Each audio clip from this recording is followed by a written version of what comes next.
Learning Hachzek Rabeinu Yona's Sharei Teshuva.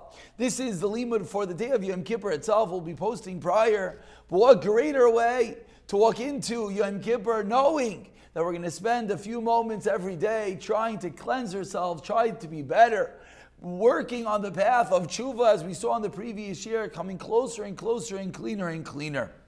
We pick it up on the 22nd page in the art school edition of the Sharei Teshuva, and we begin the Ikarim, the principles of Teshuva. Aton Nevar Ikri Teshuva, says Rabeinu Yona. Now we're going to explain the Ikrim, the principles of Teshuva.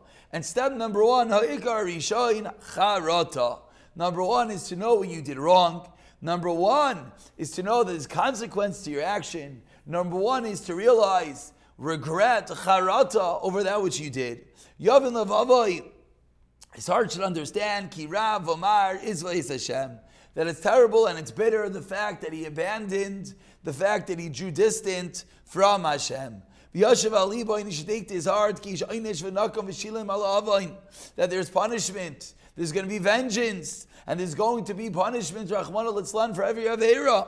Kirin shenemar, as the pasuk in Devarim says, Lina kam v'shilem, Shem Hashem, mine is vengeance and retribution. I have to pay back for that which you did wrong. There's no other way out.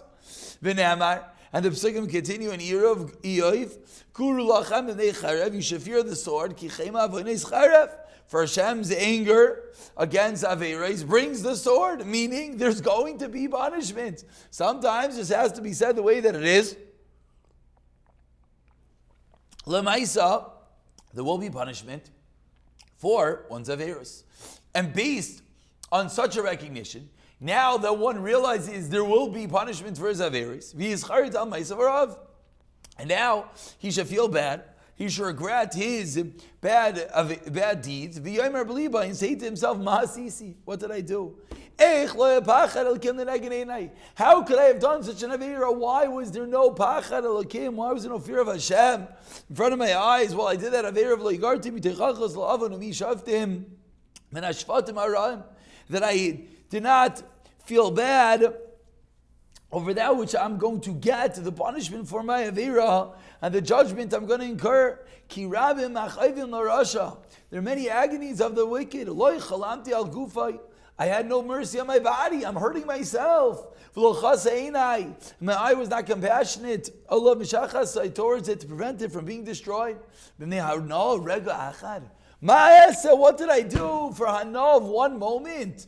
For a 1 moment drop of pleasure. I'm letting my body be destroyed. I'm letting my soul be sullied. It's comparable to a person. He robs, he plunders, he eats, and he enjoys himself for a moment, and the whole time, as he's robbing, as he's eating, the whole process, he knows. After he eats and after he drinks, what's the judge going to do? The judge is going to grind his teeth on the gavel. The judge is going to throw the book at him because he knows he's committing a crime.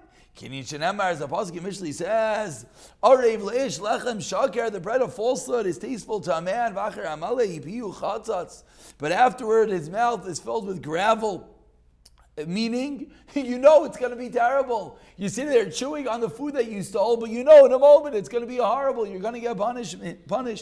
Says Rabeinu Yona, and there's another dimension of the Aveira that we should mention. And one should tell himself, aside from saying Maaseh, what did I do? All of the punishment for a dot of pleasure. Further, he should tell himself, aside from the fact that I'm going to get punished, it's even worse.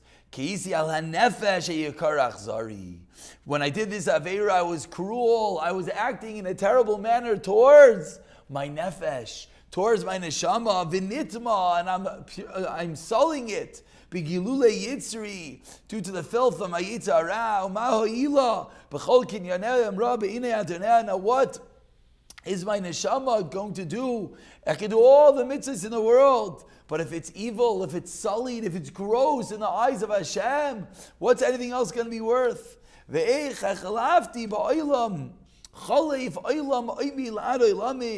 could I have exchanged and trade away for a little bit of pleasure, a momentary pleasure on this world, for the eternal pleasure that my neshama will receive in the next world. And finally, lastly, one should say to himself, how can I behave like an animal, like a behemoth? I'm going after my base desires, my yitzhara kisos kiperet in oven, like a horse, like a mule that doesn't have any bechira, that just acts on a whim. And straying from the path of intelligence. How could I act in such a way? And these are all the conversations one has to have with himself in order to aid in step number 1, the Ikra Rishain of Charata.